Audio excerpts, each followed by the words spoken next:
오늘 이 새벽에 하나님께서 저희에게 주신 말씀은 고린도전서 9장 19절부터 27절까지의 말씀입니다. 제가 가지고 있는 성경으로 신약 성경 273페이지에 있습니다. 고린도전서 9장 19절부터 27절까지의 말씀을 우리 다 같이 한 목소리로 봉독하도록 하겠습니다. 내가 모든 사람에게서 자유로우나 스스로 모든 사람에게 종된 것은 더 많은 사람을 얻고자 함이라. 유대인들에게 내가 유대인과 같이 된 것은 유대인들을 얻고자 함이요, 율법 아래에 있는 자들에게는 내가 율법 아래에 있지 아니하나 율법 아래에 있는 자같이 된 것은 율법 아래에 있는 자들을 얻고자 함이요, 율법 없는 자에게는 내가 하나님께는 율법 없는 자가 아니요 도리어 그리스도의 율법 아래에 있는 자이나 율법 없는 자와 같이 된 것은 율법 없는 자들을 얻고자 함이라. 약한 자들에게는 내가 약한 자와 같이 된 것은 약한 자들을 얻고자 하며, 내가 여러 사람에게 여러 모습이 된 것은 아무쪼록 몇 사람이라도 구원하고자 함이니, 내가 복음을 위하여 모든 것을 행함은 복음에 참여하고자 함이라. 운동장에서 다름질하는 자들이 다 달릴지라도 오직 상을 받는 사람은 한 사람인 줄을 너희가 알지 못하느냐. 너희도 상을 받도록 이와 같이 다름질하라. 이기기를 다투는 자마다 모든 일에 절제하나니 그들은 썩을 승리자의 관을 얻고자 하되 우리는 썩지 아니할 것을 얻고자 하노라.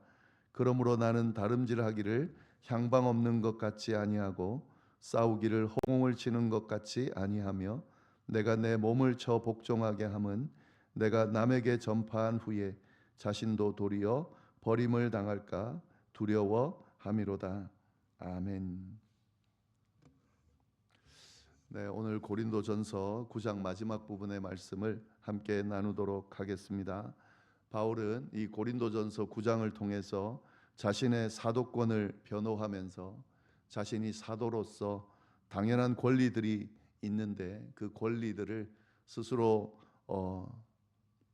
주장하지 않고 내려놨다라고, 그래서 그 이유가 복음을 전하는 데 있어서 아무런 장애가 없게 하려 했다라는 이야기를 쭉 주장하고 있습니다. 네, 오늘 말씀은 이러한 주장들에 대해서 자신이 어떻게 구체적으로 실질적으로 행동했는지에 대한 그런 구체적인 모습에 대해서 쭉 언급하고 있습니다. 바울 자신이 이 복음을 위해서 뭘 내려놓고 어떤 모습으로 그렇게 사명을 감당했는지에 대한 내용을 좀 자세하게 보도록 하겠습니다. 19절 말씀 보시면 이렇게 되어 있습니다. 내가 모든 사람에게서 자유로우나 스스로 모든 사람에게 종이 된 것은 더 많은 사람을 얻고자 함이라. 이 19절이 이 9장의 전체 내용의 핵심이라고 볼 수가 있는데요, 바울이 가지고 있는 이 모습을 정확하게 표현하고 있습니다. 바울은 자유로운 사람이다. 예수 그리스도로 인해서 그 어떤 것에도 매이지 않는 자유로운 사람인 것을 분명하게 이야기합니다. 그러나 자유롭지만 그러나 스스로 모든 사람에게 종이 되었다라고 그렇게 이야기를 합니다. 누구에게도 매이지 않는 그런 자유로운 사람이지만 그러나 모든 사람에게 스스로 종으로서의 그런 모습으로 살아간다. 왜냐하면 더 많은 사람을 얻고자 함이다라는 거죠. 여기서 더 많은 사람을 얻는다는 것은 복음을 전해서 그들을 그리스도인으로서 인도하게 하기 위한 그것을 이야기를 합니다. 그러니까 사도 바울이 마음대로 할 수 있죠. 권리도 주장할 수 있고 또 가고 싶은 데 갈 수 있고 가기 싫은 데는 가지 않을 수 있고 만나고 싶은 사람만 만나고 싶지 않은 사람 만나지 않는 그런 삶을 살 수가 있죠. 그거는 바울이 당연히 할 수 있는 권리며 자유입니다. 그러나 바울은 그렇지 않았다라고 하는 거죠. 사명자로서 복음을 전하는 자로서 한 명이라도 복음을 전하고 또 그를 그리스도인으로 그렇게 인도하기 위해서 자신이 갖고 있는 그 자유를 또 자신이 갖고 있는 권리를 주장하지 않고 도리어 종의 자리에 그렇게 서게 됐다 라고 분명하게 이야기하고 있습니다. 복음을 전하는 일이라면 자기가 원하는 자리에도 원하지 않지만 가기도 하고, 원하지 않는 만남도 만나고, 또 하고 싶지 않은 일들도 하면서 한 명이라도 복음을 더 전할 수 있다면 그 일을 감당했다라고 분명하게 이야기하고 있습니다. 그러면서 그에 대해서 자세하게 설명하고 있는데요. 20절, 21절 보시면, 유대인들에게 내가 유대인과 같이 된 것은 유대인을 얻고자 하며, 율법 아래에 있는 자들에게는 내가 율법 아래에 있지 아니하지만 율법 아래에 있는 자 같이 된 것은 율법 아래에 있는 자들을 얻고자 하며, 율법 없는 자에게는 내가 하나님께는 율법 없는 자가 아니요 도리어 그리스도의 율법 아래에 있는 자이나, 율법 없는 자와 같이 된 것은 율법 없는 자들을 얻고자 함이다. 세 부류의 사람들을 언급하면서 바울이 어떻게 사람들을 대했는지를 잘 설명하고 있습니다. 그들의 눈높이에 따라서 그렇게 다가갔다 하는 거죠. 여기서 유대인들을 만날 때는 유대인처럼 행동했다라고 하는 겁니다. 유대인들에 맞게, 유대인들에게 거슬리지 않게, 유대인들에게 맞게 그렇게 행동했다라고 하는 거죠. 왜냐하면 그 유대인들과 대화를 하고 또 유대인들에게 복음을 전해야 하는데 서로 맞지 않아서 그렇게 교제하지 못하면 복음을 전할 수가 없죠.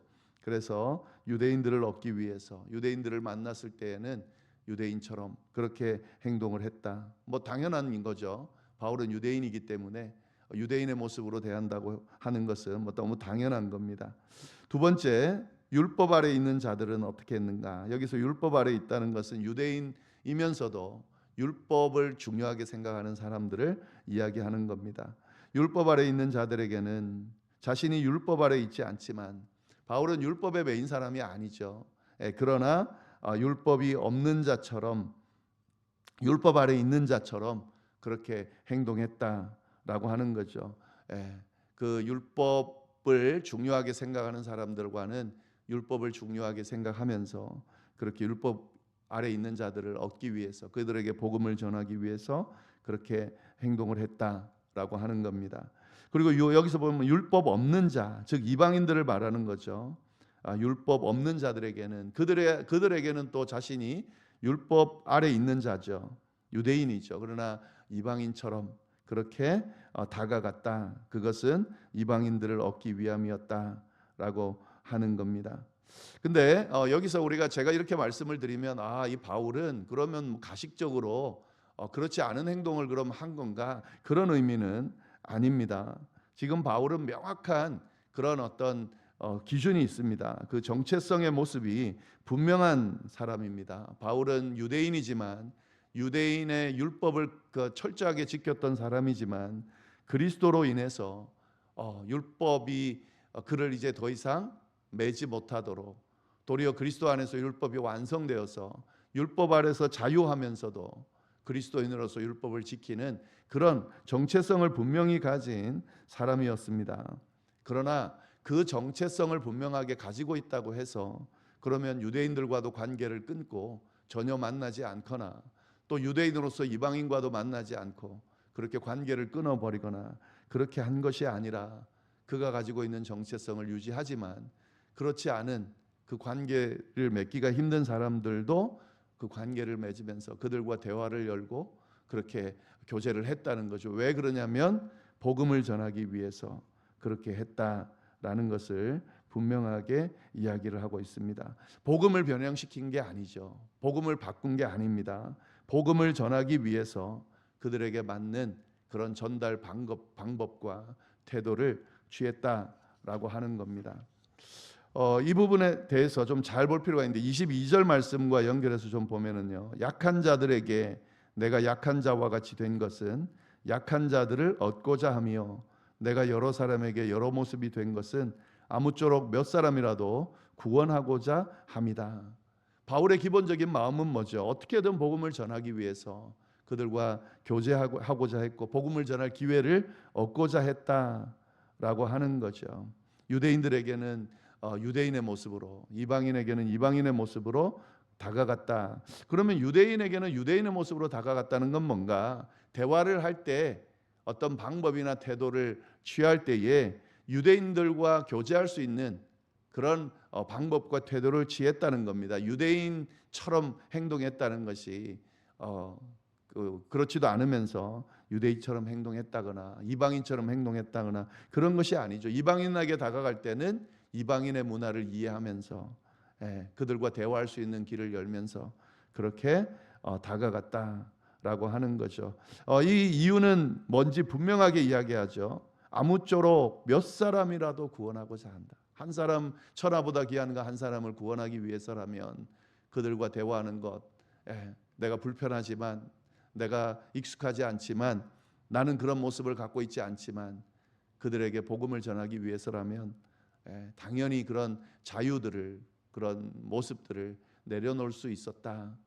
그렇게 했다라고 분명하게 이야기합니다. 그래서 23절에 이렇게 결론을 내리죠. 내가 복음을 위하여 모든 것을 행함은 복음에 참여하고자 합니다. 복음을 위하여, 복음을 전할 수 있다면, 그래서 그들에게 생명을 줄 수 있다면 자신의 스타일이나 모습이나 이런 것들을 내려놓고 양보해서라도 그들에게 복음을 전하려 했다라고 분명하게 이야기하고 있습니다. 이게 바로 성육신이죠. 성육신의 의미가 뭐냐? 하나님이 우리 인간과 같이 됐다는 거죠. 우리에게로 오셔서 우리의 언어로, 우리의 모습으로 오셨다는 것. 사실 이거는 가능한 게 아니죠. 신이 인간의 모습으로 오셨다.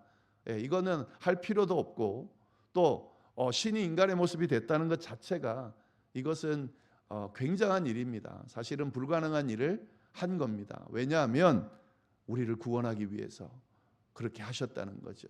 굳이 하지 않아도 될 그런 인간의 모습을 취해서, 인간 받지 않아도 될 인간의 고통들을 경험하면서 그렇게 이 땅에 오셔서 십자가를 지신 이유는 우리를 구원하기 위해서죠. 우리 인간들을 구원하기 위해서 인간의 모습을 입고 이 땅에 오신 이것이 바로 성육신의 원리죠.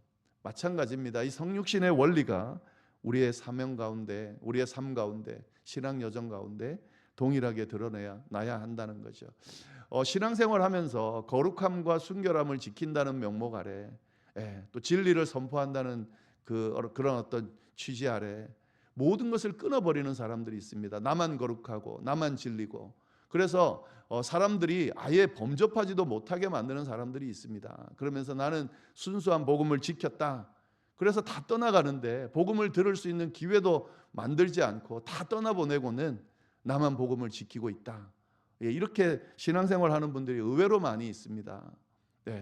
그거는 이 성경이 말하는, 또 하나님이 우리에게 보여주신 성육신의 원리와는 맞지 않은 거죠. 이 세상이 아무리 타락해, 저희가 이 세상에 살고 있는 동안 이 세상은 굉장히 타락한 곳이죠. 하나님의 섭리와 뜻, 이 천국의 어떤 가치관과는 다른 가치관을 보여주고 있죠. 그래서 이런 모든 것들과 구별돼 살기 위해서 우리가 저 수도원에 들어가 산속에 들어가서 완전히 단절하고 살아야 되는 건가? 그런 사명을 가진 사람들이 있습니다. 그러나 우리는 그렇지 않죠. 세상 가운데 그런 가치관 가운데서 하나님의 백성으로서 살아가야 되고, 그들에게 하나님의 백성으로서 또 하나님께서 주신 구원의 은혜를, 복음을 전하면서 그들과 함께 살아야 되는 것이 우리 그리스도인의 삶이죠. 그렇기 때문에 이런 사도 바울과 같은 모습이 우리에게 필요합니다. 진짜 정확하게 복음을 전하는 삶을 살고 싶다면 나는 자유하지만 권리가 있지만 내 성격과 상관없이 어울리고 또 시간을 내주고 함께하고 이렇게 할 수 있어야 이것이 참된 그리스도인의 모습이고 참된 사명자의 모습이다. 오늘 말씀이 분명하게 이야기를 하고 있습니다. 물론 휩쓸리면 안 되겠죠. 이제 우리가 좀 걱정하는 바는 뭐냐면 그런 사람들과 어울리면서 휩쓸리거나 그로 인해서 내가 힘들어지거나 이런 것들을 이제 걱정하는데, 그래서 하나님 앞에 더 기도하면서 그 취지와 목적을 분명하게 세우면서 그 뜻 안에서 진행해야 하는 거죠. 그냥 그 세상 사람처럼 어울려 살라는 그런 뜻이 아닙니다. 그 사람들처럼 그렇게 막 되라는 그런 뜻이 아니죠. 그 뜻이 아니라는 건 우리가 분명히 알 수 있습니다. 24절 말씀 보시면 갑자기 바울이 운동 경기 비유를 이야기하면서 자신의 모습을 이야기를 하는데요. 운동장에서 다름질하는 자들이 다 달릴지라도 오직 상을 받는 사람은 한 사람인 줄을 너희가 알지 못하느냐. 너희도 상을 받도록 이와 같이 다름질하라. 지금 그 달리기 하는 거를 지금 예로 드는데요. 사실 이 고린도 지역에는 그 어떤 체전 같은 게 있었습니다. 이스드무스라는 체전이 있었습니다. 오늘날로 하면 뭐 올림픽 같은 것을 의미하는데 달리기, 레슬링, 권투, 원반 및 창 던지기, 전차 경주 뭐 이런 것들을 매년 정기적으로 그렇게 여는 체전이 있었는데 그런 어떤 것들 그런 문화에 살았던 고린도 사람들이라면 또 고린도 교회 사람들이라면 바울의 이 말이 이 비유가 매우 생생하게 들렸을 겁니다. 그래서 바울이 예수님처럼 그 당시에 어떤 문화나 어떤 분위기를 생각하면서 이 예를 들은 건데요. 운동장에서 다름질하는 자들이 달리는데 그런데 오직 상을 받는 사람은 한 사람이다. 우승하는 사람은 하나뿐이다. 라고 하는 겁니다. 그래서 우승하기 위해서 다 열심히 달리는 것처럼 우리도 마찬가지다. 우리의 삶의 목표가 분명해야 된다. 상을 얻기 위해서 달릴 수 있어야 된다라고 하는 것을 분명하게 이야기합니다. 그러나 이제 이것이 경쟁을 그럼 해야 되는 거냐, 신앙생활을 경쟁해야 되는 거냐라고 하는 그런 의미라기보다는 이 운동하는 사람들, 달리기 하는 사람들이 그 상을 받기 위해서 진지하게 최선을 다해서 모든 것을 걸고 하는 것처럼 우리의 삶의 여정도 목표를 향해서 진지하게 온 힘을 다해서 그렇게 감당해야 된다. 그런 의미의 이야기를 쭉 하고 있는 겁니다. 그래서 25절 그 내용이 나오죠. 이기기를 다투는 자마다 모든 일에 절제하나니 그들은 썩을 승리자의 관을 얻고자 하되 우리는 썩지 아니할 것을 얻고자 하노라. 이 당시 경기에서 우승한 사람들에게는 그런 어떤 잎을 엮은 관을 주었습니다. 근데 이 잎을 엮은 관은 오늘날처럼 뭐 금으로 만든다든지 뭐 이런 게 아니기 때문에 시간이 지나면 시들고 썩어 없어지게 되죠. 그래서 여기서 그 말을 하는 겁니다. 썩을 승리자의 관을 얻고자. 그걸 얻기 위해서도 어떻게 한다고요? 모든 일에 절제를 하는데 썩지 아니할 것, 우리가 얻을 것은 뭐죠? 면류관이죠. 영원한 면류관이죠. 그것을 얻기 위해서 절제하며 사는 것은 너무 당연하다라고 그렇게 분명히 이야기를 합니다. 그래서 이 이야기를 하면서 26절 그러므로 나는 다름질하기를 향방 없는 것 같이 아니하고 싸우기를 허공을 치는 것 같이 아니했다. 그러니까 지금 여기 달리기하고 권투를 예로 들면서 자신은 이렇게 했다는 거죠. 달리기 할 때 분명한 목표를 가지고 달렸고 싸울 때 허공을 치지 않고 분명한 목표 상대를 향해서 그렇게 이렇게 했던 것처럼 분명한 목표와 방향을 가지고 그렇게 나는 삶을 살았다. 그러면서 승리하기 위해서 나를 절제하면서 그렇게 쭉 해왔다. 사명을 감당해왔다라고 분명히 이야기합니다. 27절 내가 내 몸을 쳐 복종하게 함은 내가 남에게 전파한 후에 자신이 도리어 버림을 당할까 두려워함이로다. 이거는 바울의 고백 중에서 아주 그런 깊은 고백 중에 하나죠. 지금 바울이 이 복음을 전하면서 어떤 자세로 복음을 전했느냐 하면 그는 복음을 전한 것처럼 살려고 애를 썼다는 거죠. 다른 사람에게 복음을 전하고 그 생명의 복음이 다른 사람에게 전달은 됐는데 도리어 자신은 그 복음대로 살지 못하고 하나님 앞에 부끄러운 모습으로 살아서 결국 버림받을까 하는 그런 모습을 두려워하면서 그렇게 자신을 치고 절제하고 향방 없는 그런 모습이 아니라 방향을 분명히 하고 그렇게 최선을 다해서 살았다. 그리고 사명을 감당했다라고 분명하게 이야기하고 있습니다. 사실 사도 바울은 그 누구보다도 존경받을 만한 자신의 어떤 모습을 잘 드러낸 그런 사실은 이렇게 자랑할 만한 그런 사명을 감당하고 삶을 살았던 사람입니다. 그러나 그럼에도 불구하고 혹시라도 또 일탈할 수도 있는 것이고요. 무너질 수도 있는 거고 유혹에 넘어갈 수도 있는 것이고 그래서 결국 내침받을 수도 있을까 하여서 스스로를 굉장히 혹독하게 다스리면서 절제하면서 그렇게 사명을 감당했다라고 고백하고 있습니다. 이 말씀을 묵상하면서 오늘날 이렇게 좀 유명한 교회 목사님들이 그런 어떤 잘못으로 인해서 그런 자기가 전한 설교 또 자기가 전한 말씀과 다른 삶을 삶으로 인해서 무너지는 그런 모습들을 보면서 이 바울과 같은 모습이 필요한데 하는 생각을 깊이 하게 됐습니다. 저로서도 마찬가지죠. 하나님의 말씀을 지금 성도님들께 전파하고 선포하고 있는데 정작 이 말씀을 하나님의 뜻을 전하면서 그렇게 살도록 그렇게 이끄는데 정작 그대로 제가 살지 못하게 되면 저는 버림받을 수 있게 되는 거죠. 그건 너무너무 억울한 일이고 두려운 일이죠.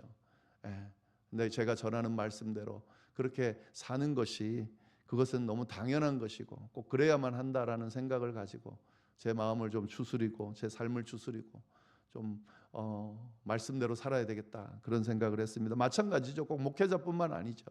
그리스도인들 다 마찬가지입니다. 복음을 전하고 또 주변 사람들에게 예수님을 전하는 전하는 내용과 똑같이 내가 그 삶을 살고 있냐. 다른 사람들에게는 다가가라 그러고 다른 사람에게는 양보하라 그러고 다른 사람들에게는 사랑하라 그러고 그렇게 전하면서 정작 자기의 모습은 하나도 내놓지 않고 그렇게 관대하지 못한 그런 모습으로 살아가고 있다라고 하면 그거는 하나님이 다 보시고 계시죠. 분명히 심판할 겁니다. 지금 바울이 말한 것처럼 버림받을 수도 있습니다. 굉장히 두려운 일이죠. 우리가 전하는 것처럼 또 우리가 어떤 역할을 감당하는 것에 맞게 그렇게 우리의 모습이 하나님 앞에 온전하고 정결하게 세워져야 됨을 오늘 말씀을 통해서 우리가 들을 수가 있습니다. 오늘 말씀 잘 좀 묵상하시면서 우리의 모습을 좀 추스르는 그런 귀한 시간이 되기를 바랍니다. 기도하겠습니다. 하나님 아버지 참으로 감사합니다. 귀한 모습 또 귀한 말씀으로 또 우리를 도전하여 주시니 참으로 감사를 드립니다. 사도 바울과 같은 이런 고백이 우리에게도 있게 하여 주시고 사도 바울과 같은 그런 사명자의 모습이 우리에게도 있게 하여 주셔서 우리도 사도 바울처럼 버림받지 않고 하나님 앞에 인정받는 그런 삶을 살아가고 그런 사명을 감당하는 참된 그리스도인들이 다 될 수 있도록 주여 인도하여 주옵소서. 이어서 드리는 개인의 기도와 중보기도 위에도 함께하여 주시기를 간절히 바라고 살아계신 예수님의 이름으로 기도드립니다. 아멘.